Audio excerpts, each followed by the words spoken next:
ఇంకొక వార్త, పేదలకే ప్రాధాన్యం. పేదల వైద్యం కోసం రూపాయలు 4,500 కోట్ల ఖర్చు. ఆరోగ్యశ్రీ ఖర్చు నెలకు రూపాయలు 89 కోట్లకు పెంపు.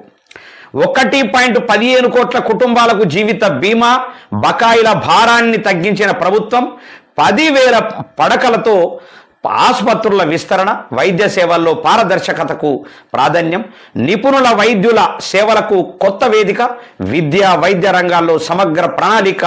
సీఎం రేవంత్ రెడ్డి ఇక మామూలుగా కాదు, ఇక విద్యా వైద్యం అంటున్నాడు. ఎందుకంటే అందరూ అదే అంటున్నారు కదా. స్పెషల్ ఎడిషన్ అదే అంటున్నది, వీక్యా టీవీ ప్రజా అసెంబ్లీ కూడా అదే అంటున్నది. కాబట్టి ఇక తప్పదురా బాబు, దాని మీద ఫోకస్ చేయవలసిందే అనేటటువంటి కాన్సెప్ట్లో మాట్లాడుతూ ఉన్నాడు. ఇంకొక 5 ఏళ్ళు పరిపాలనలో ఉండటానికి మాత్రం ప్రయత్నం చేస్తూ ఉన్నాడు. కానీ చాలా కష్టమే. ఇంకొక 5 ఏళ్ళు పరిపాలనలో ఉండడం అనేటటువంటిది రేవంత్ రెడ్డికి కష్టమే.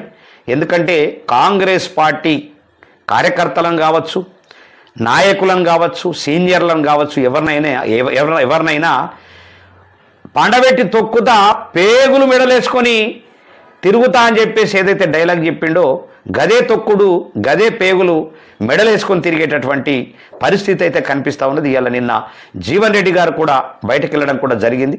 ఇది రాబోయే రోజుల్లో ఇంకా తీవ్ర స్థాయికి వచ్చేటటువంటి అవకాశం ఉన్నది. ఎందుకంటే గత ప్రభుత్వానికన్నా మెండుగా మరి ఈ ప్రభుత్వంలో మరి రేవంత్ రెడ్డి గారు కాంగ్రెస్ పార్టీని ఖతం చేయడానికి మాత్రమే ప్రయత్నం చేస్తూ ఉన్నాడు. మరి నిన్న పార్లమెంటులో ఏ మాట మాట్లాడినా మరి వాయిస్ లేదు ఇద్దరి దగ్గర. రాహుల్ గాంధీ దగ్గర కానీ, అది ప్రియాంక గాంధీ దగ్గర కానీ, ఎవరి దగ్గరైనా అక్కడ వాయిస్ లేకుండా పోతున్నటువంటి పరిస్థితుల్ని వీళ్ళు మాత్రం తీసుకొస్తున్నారు ఈ ఉన్నటువంటి ఈ 3-4 రాష్ట్రాలల్లో ముఖ్యమంత్రులు.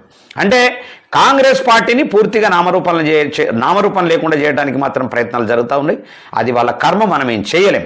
ఇక రాష్ట్రంలో విద్యా వైద్య రంగాలకు అత్యున్నత ప్రాధాన్యత ఇస్తూ ప్రజలకు నాణ్యమైనటువంటి సేవలు అందించడమే ప్రభుత్వ ప్రధాన లక్ష్యమని ముఖ్యమంత్రి రేవంత్ రెడ్డి పునరుద్ఘాటించారు. ఎన్ని అడ్డంకులు ఎదురైనా పేదల ఆరోగ్య భద్రత విషయంలో ఎలాంటి రాజీ ఉండదని స్పష్టం చేశారు. గతంలో జరిగిన లోపాలను సరిదిద్దుకుంటూనే భవిష్యత్తులో మరింత మెరుగైన వైద్య వ్యవస్థను నిర్మించేందుకు ప్రభుత్వం కట్టుబడి ఉందన్నారు. శాసనసభలో జరిగినటువంటి ప్రశ్నోత్తరాల సందర్భంగా ముఖ్యమంత్రి గారు సమగ్రంగా వివరాలు వెల్లడించారు. ప్రభుత్వం అధికారంలోకి వచ్చిన తర్వాత పేదల వైద్యం కోసం ఇప్పటి వరకు 4,500 కోట్లకు పైగా ఖర్చు చేసినట్టు తెలిపారు. ఇందులో ముఖ్యమంత్రి సహాయ నిధి ద్వారా 2,046 కోట్లు, రాజీవ్ ఆరోగ్యశ్రీ పథకం కింద 2,400 కోట్లు వెచ్చించినట్టు చెప్పారు. ఈ మొత్తం పేదలకు వైద్య భరోసా కల్పించడంలో కీలక పాత్ర పోషించాయని పేర్కొన్నారు. గత ప్రభుత్వం కాలంలో పోలిస్తే ఆరోగ్యశ్రీ పథకం ఖర్చు గణనీయంగా పెరిగిందని మీరు చెప్పుకుంటే కాదు, ప్రజలు చెప్పుకోవాలి కానీ మీరు చెప్పుకుంటే ఉపయోగం ఏమున్నది? మీరు అందరూ చెప్పుకుంటారు, నాది నేను చెప్పుకుంటాను, నీది నువ్వు చెప్పుకుంటావు. దానివల్ల పెద్ద ఉపయోగం అయితే లేదు. ఖచ్చితంగా మీరు ఏదైతే ప్రజల పాలన, పేదల కోసం వైద్యం కానీ, అదేవిధంగా విద్య కానీ చెప్పడం అనేటటువంటిది ఉట్టి మాటలే. 2.5 సంవత్సరాల నుంచి విద్యా వైద్యం మీద ఏ రోజు కూడా ఆలోచించినటువంటి చరిత్ర లేదు. కేవలము ఇప్పుడు నాలాంటి వాళ్ళు చాలామంది మొత్తుకుంటున్నారు కాబట్టి ఆ నోర్లు మోపియటానికి మాత్రమే ప్రయత్నం జరుగుతున్నట్టు మనకు స్పష్టంగా తెలుస్తూ ఉన్నది. ఖచ్చితంగా ఇగరం లేని ముఖ్యమంత్రి అని నిన్ననే చెప్పిన నేను, ఇగరం లేదు ముఖ్యమంత్రికి. కాకపోతే కాంగ్రెస్ పార్టీని ఖతం చేయడానికి పుట్టినటువంటి వ్యక్తి. వాస్తవానికి కాంగ్రెస్ పార్టీలో నిరంతరంగా చాలా అద్భుతంగా పనిచేసినటువంటి వాళ్ళను తొక్కుకుంటా, వాళ్ళ పేగుల్ని మెడలేసుకుంటా మరి ముందుకోతున్నటువంటి ముఖ్యమంత్రి ఇలా మనకు కనిపిస్తూ ఉంది.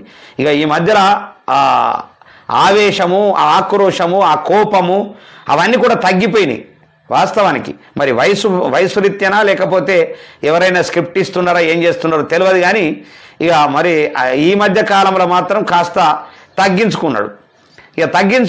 ఎప్పుడు 2.5 ఏళ్ళు బదనామైండు.